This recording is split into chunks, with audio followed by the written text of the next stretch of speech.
hear Dr. Greene talk about anxiety and panic. I will introduce him a little more formally in a minute. I just want to welcome you first. I'm Barbara.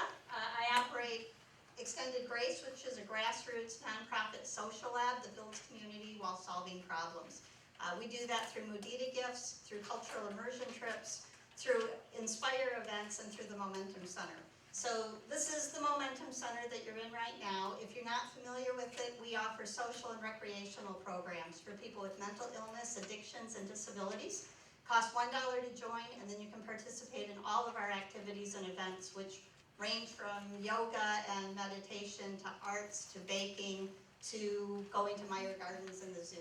Lots of different opportunities. On the other side, if you haven't walked over there, I encourage you to do so at the end of our presentation tonight. We have Just Goods Gifts and Cafe, which is a fair trade and social cause store, where we also sell local baked goods and Aldea coffee and tea from Lucky Tea Cafe. And those items are all $1. The whole idea is that that's open to the public, and it's a place where our members can also congregate, and we have a place of social integration where we can get rid of the barriers of stigma. So if you want to make a difference in the areas of mental health, addiction, and disability, please visit Just Goods and be part of that solution. I wanted to let you know about some of our upcoming events. We have lots of flyers over here, so help yourself and spread the word.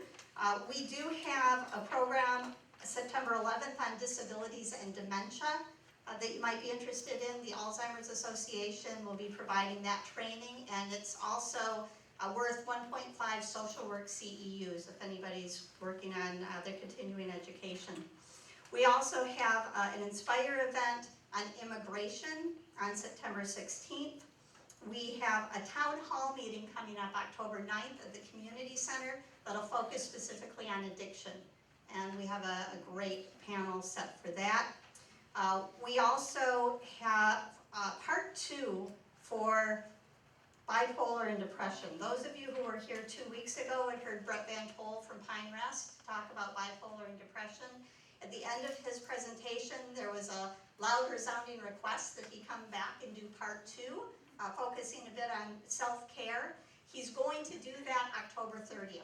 So I have flyers for that, and make sure you mark your calendar and return. That'll be wonderful. We also have scheduled another mental health first aid training. That will be October 28th, right here, and you do need to register for that. So a couple of things coming up. I also wanted to let you know about a brand new support group that we're going to be offering starting the 3rd Monday in September. It's for parents of teens and teenagers. So we've had a request for this from the various town hall meetings and community conversations we've had, a place where parents of teens and preteens can talk about what's happening with their kid and get some guidance about whether this is typical teen behavior, whether they're seeing signs of addiction, signs of mental illness, what should be a warning and what is just normal. So that'll be starting on the 3rd, it'll be the 3rd Monday every month from 7 to 8:30. It'll be here, it'll be facilitated by Nikki Kubek, who is she has her master's in social work and a bachelor's in psychology, and just a wonderful young woman who also runs balanced therapy. So I wanted to let you know about those things. Also on your seat was an event evaluation. So before you leave tonight, if you can fill that out, that would be really helpful. We take very seriously the input that we get so that we can make these events most beneficial to everyone. I'm also going to pass around a sign-up sheet. Make sure, go ahead and sign up. If you've already given us your email, you don't need to write that down, but if you could write your name, that would be helpful. And if you haven't given us your email and you want to make sure you're notified about all of these upcoming events, then please do so. We typically send out 2 newsletters a month, one that's all about upcoming programming, and one that's normally just focused on getting information and resources out. So I'll send that around.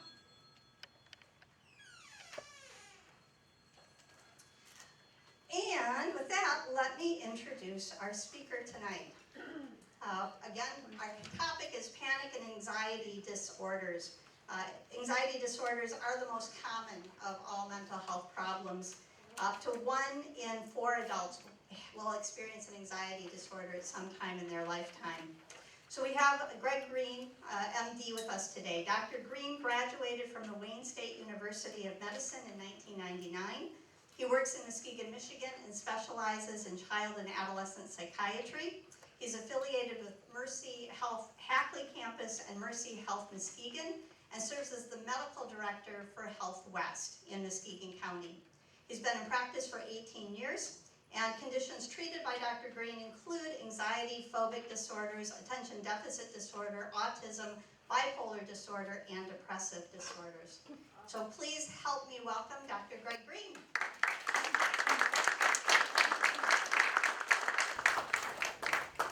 So, well, thank you everyone for coming, and I'll kind of go through the different disorders, but feel free to jump in. Even though the topic is anxiety disorders, the one thing I wanted to mention at the onset is that a lot of times when people experience anxiety for an extended period of time, depression becomes part of the picture too. So they kind of go together. It's sometimes clinically hard to separate them out, but we'll talk a little bit about that when we get to treatment and things like that. So everyone has anxiety, but typically with the disorders, what you see is the sort of response and the amount of distress experienced is much greater. It just becomes to a point where it inhibits things like social functioning, occupational functioning. With kids, it interferes with school, friendships, different things like that. And there's different disorders. We'll talk about each one and kind of go over maybe what is the hallmark of the disorders and things like that.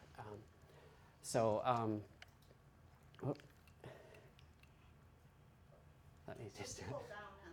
Oh, is that right? On this wheel over here. Oh, is it? Okay, great. Okay. So we'll talk a little bit about some of the ones that occur maybe more commonly in children. Selective mutism is one that I've seen a fair amount, especially in younger kids, and it really isn't, and this is where it's different than some type of communication disorder. They don't lack the capacity for language, they don't lack the ability to speak, but they just won't do it in certain settings. Sometimes that can be at school, it can be out in public, and it's sort of like an extreme version of shyness in some ways. They'll talk at home to their parents or their caregivers or things like that, but there's certain situations they just won't talk at all, and usually you see this before age 5. And it's pretty unusual to extend into the adolescent years, although I do have one client I currently serve that is in his 40s, and he doesn't talk at all. He'll just shake his head, but at home he does communicate with his mother, who he still lives with. So, so you can see it in adults, but it's a little bit less common. Separation anxiety is probably a little bit more common, and especially in kids. I work with children and adolescents, but primarily I work probably more with adults with addiction issues right now, and then in the jail population a little bit too. What we see in kids is a lot of times they'll just stop going to school. And the way the system is set up now, it's not great. I mean, they're trying to make some inroads into getting a little bit more help, but a lot of times what you see is that if a kid has separation anxiety disorder, they won't want to go to school. They'll be panicked. The parents cannot get them out of the house to go. They won't want to separate from the caregiver. And the way the system is set up right now is there's truancy charges in place. All the counties in Michigan seem to have jumped on this bandwagon that they're going to charge the parent if the kid doesn't go to school. And maybe there's a place for that in some cases, but I think when there's a psychiatric or mental health issue, there's just not. And I've gone to hearings for families and kids and kind of talked about some of these issues, because it's probably the worst thing that you could do for the family if you have a kid that is suffering from separation anxiety disorder, is to jail the primary attachment figure. So you really, it just seems so obvious, but sometimes people just don't know because they want to fix it, and they want to fix it any way they know how. And when you're dealing with the legal system, they use legal consequences and things like that. So if you have a family member or someone that you know or care about that is experiencing this, probably the best thing you can do is try to get them into some type of treatment, whether it be counseling or something, so you can have an advocate.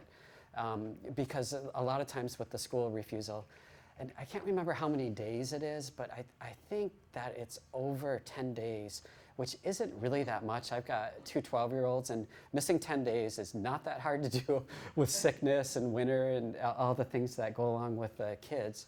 So once you hit that 10 days, you start getting warnings from the school and stuff like that. So I would just be aware of it if it's happening to someone you care about, because it can kind of cycle out of control pretty quickly. And if you could get them into some type of service that will help you advocate, you're better off by far. So for separation anxiety to meet the full criteria, it has to be like 4 weeks. And then what you'll see with all of these is that they will interrupt like social, occupational, or academic functioning. So all of those things are pretty standard across anxiety disorders. So a lot of times what you'll see is symptoms of depression, especially with kids. They'll just kind of withdraw. Most kids are pretty social. A lot of them want to be around their friends and things like that. So they feel depressed. Even though they're panicked about leaving the caregiver, they still miss their social connections and friends and things like that. A lot of times there's some type of stressful event, and we'll talk about this in relation to post-traumatic stress disorder, but a lot of times what you see is some type of trauma will set it off. If something happened to the primary attachment figure or caregiver, the child won't want to separate because they'll just be terrified that something else is going to happen. So that can kind of kick things off a little bit. Genetics can play a role in all of these things. The thing with genetics and mental health issues is it's not like what you'd call like a clean genetic link. It's multifactorial, meaning multiple genes are involved. There's really not like specific targets for therapies in a genetic way at this point. Maybe down the road, but not right now. So what you'll see is these kids often, are kids that will end up dropping out of school later. Because it's progressive. I mean, when you're in school, you build upon each year. And if you miss a significant portion of a year, it's hard to catch up. You're behind socially, you're behind academically. So it really is, in my mind, it's almost an emergency to try to get people help. Whether it be therapy, sometimes medication, but I think therapy at first, get a good evaluation, get people into some type of treatment is super important. Otherwise, if you let it go by, and I have seen these cases, it's less frequent now that the legal system's involved because the parents will oftentimes seek support